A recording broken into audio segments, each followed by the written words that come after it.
Trotter, formerly Tanya Blount. That was my name when I did Sister Act 2, and my name in the movie was simply Tanya. Oh my God! Oh, how are you? Yeah, she's my whole life. You know that. I can't. And Craig Mack went to his grave mad at Bad Boy. Craig Mack told his people, told the religious people that don't let them pay for shit of mine. I don't want them to pay for. If the devil can use him aggressively, then I want you to know God could use me aggressively.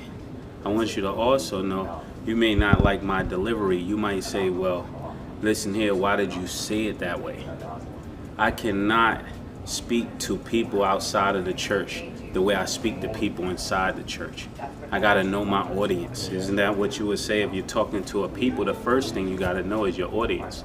And I also want you to know that the thing that's really stirring up so much confusion is because for years, these guys have organized a mass organized effort to slander my name behind the scenes. So every time I say something, you're just seeing my part because their part is behind the scenes. Reflux, I think. Nobody really knew for sure what was going on because, I went to a doctor and he kind of like examined, he put stuff down in my nose. He gave me all kinds of medication. He said it was allergies and he didn't know. And then later on, actually, it wasn't until I got released from Bad Boy that I found out that it was reflux. So nobody knew what it was. I didn't know, my dad didn't know, the company didn't know. And the album just never came out.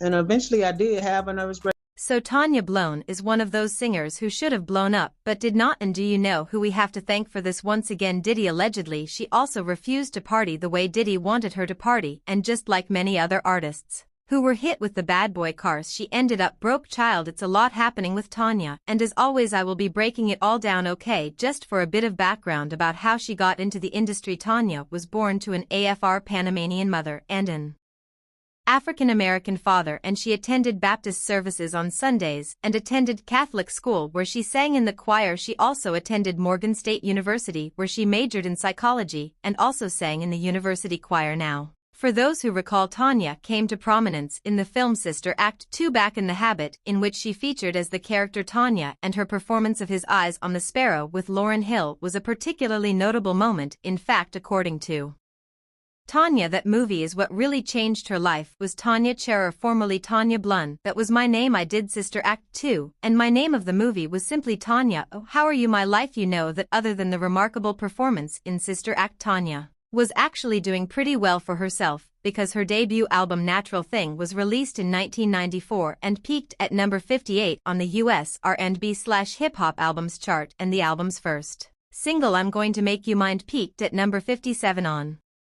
the US R&B/hip hop songs chart. Through the Rain followed, peaking at number 26.7 on the US R&B/hip hop songs chart, and became her first appearance on the US Hot 100 where it peaked at number 90. And the third single, Hold On, peaked at number 66 on the US R&B/hip hop songs chart in 1994. Tanya also released a holiday single titled Remember Love, and in 1995 she received a nomination for Best New Artist at the Soul Trained Music Awards. Naturally, this was someone a lot of record labels wanted to sign, including Bad Boy. And I don't know what Diddy said to Tanya, but in 1996 Tanya signed to Bad Boy Entertainment and started the recording of her second album, writing for herself and other Bad Boy artists. I know that if she knew that Diddy was going to screw her over, she would not have signed with Bad Boy, but because there are contracts involved in such things, she ended up being stuck with someone who literally destroyed her career. Well, Tanya herself said that in the beginning Diddy was involved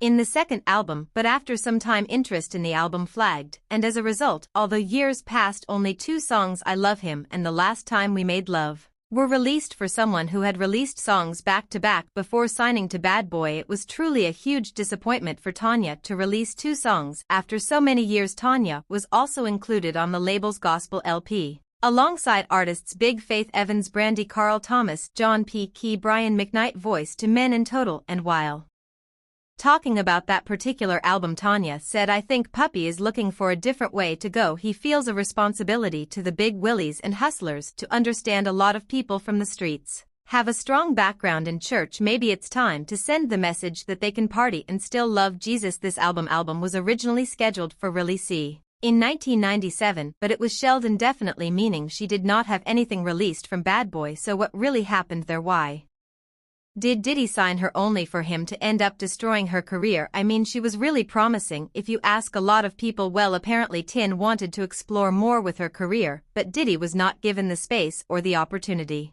to do that at all. Bad Boy only wanted her to do things their way, and it really frustrated her. In fact, while talking about the darkest moment of her career, this is what Tanya said: "When I realized that I did not want to do a deal and I walked away from it, we had just recorded about 50 to 60 songs at Arista Records with Sean Combs. Everyone knows him as Diddy or Love Now. I remember going to the studio and telling my manager, I don't want to do this, I want a different style of music and legacy. Why can't we blend all these styles of music that I grew up listening to? Why do I have to do this in order to make it? I want to record something completely different." It was the hardest decision because that was how I was able to provide and take care of my family at the time. It was so hard, it broke me, it really did. I went into therapy with living thoughts and even attempted to take my life, but it shaped me at the same time. After realizing that she had no future at Bad Boy, Tanya started pursuing a release from her contract with Bad Boy Entertainment and started negotiating a settlement. Unfortunately for Tanya, it was not easy and things became so bad because for some reason the curse of Bad Boy Entertainment tends to follow artists even after they leave the label, and for her it was so bad that she even became homeless. But we all know that Tanya is not the only artist Diddy screwed over, right? Remember how we did Craig Mack? Man, Craig Mack went to his grave mad at Bad Boy. Craig Mack told those religious people that don't let them pay for SHVM. I don't want them to pay for nothing in my death. You got to be mad at Thurman. Despite Diddy saying that Craig was part of the foundation of Bad Boy in 1995, Craig left the label with word on the street being that it was because of what he went through when he was part of the label. In fact, because of what he went through, Craig didn't even want Diddy at his fun feral, and he didn't want Bad Boy contributing anything. There was also Mace, who after being ruined by Bad Boy resurfaced as a preacher, saying that if the devil can use Diddy for his work, God can also use him to counter Diddy. If the devil can use him aggressively, then I want you to know God can use me aggressively. I want you to also know you may not like my delivery. You might say, well, listen here, why did you say it that way? I cannot speak to people outside of the church the way I speak to people inside the church. I got to know my audience. Isn't that what you would say? If you're talking to a people, the first thing you got to know is your audience. And I also want you to know that the thing that's really stirring up so much confusion is because for years these guys have organized a mass organized effort to slander my name behind the scenes. So every time I say something, you're just seeing my part because their part is behind the scenes. Speaking of people turning to religion after Bad Boy, another person who followed the same route was Loon. In addition, Carl Thomas said the reason why he left Bad Boy Records was because when his brother died, Diddy called him a week later and asked him when he was returning to the studio because he had some hits for him. And he didn't even consider that his artist was still mourning the loss of his brother. There was also Little Jerome, who also had a very promising future, but somehow Bad Boy also managed to ruin it for him. When he was asked if it was his choice to leave the label, Jerome said, well, it's just a mixture of the growing pains and the pressure of the music business. I had a nervous breakdown, and it was in Puffy's best interest to not keep the project. In short, it wasn't his choice to leave the label, but more of a result of circumstances. According to Lil Jerome, he actually had about a good 13 songs ready for an album to come out before he had a nervous breakdown. It was reflux, I think. Nobody really knew for sure what was going on because I went to a doctor and he kind of like examined. He put stuff down in my nose. He gave me all kinds of medication. He said it was allergies and he didn't know. And then later on, actually after it wasn't until I got released from Bad Boy that I found out that it was reflux. So nobody knew what it was. I didn't know, my dad didn't know, the company didn't know, and the album just never came out. And eventually, I did have a nervous breakdown. Then there was also Day 26 that was handpicked by Diddy, and while talking about their experience, Willie Taylor accused Diddy's making the band of setting up artists for failure. He said making the band was an experience for sure, but the platform and contracts We're all set up for the failure of Hungry Talent's learning experience. You got to understand that people will do to you whatever you allow them, so don't let your passion drive you to the wrong destination. #MTB 4-Day 2016 Any Decine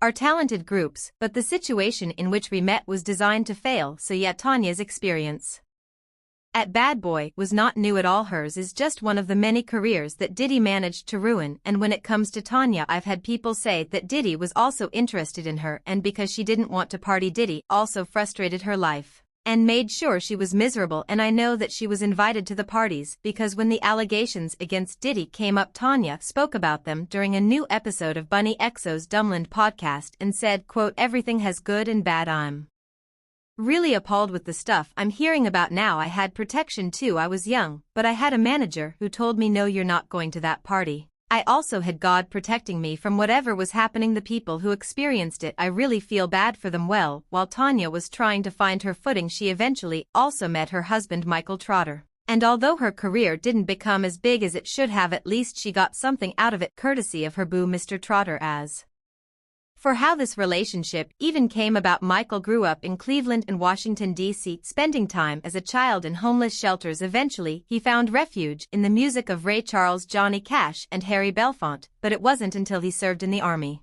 during the Iraq War that H.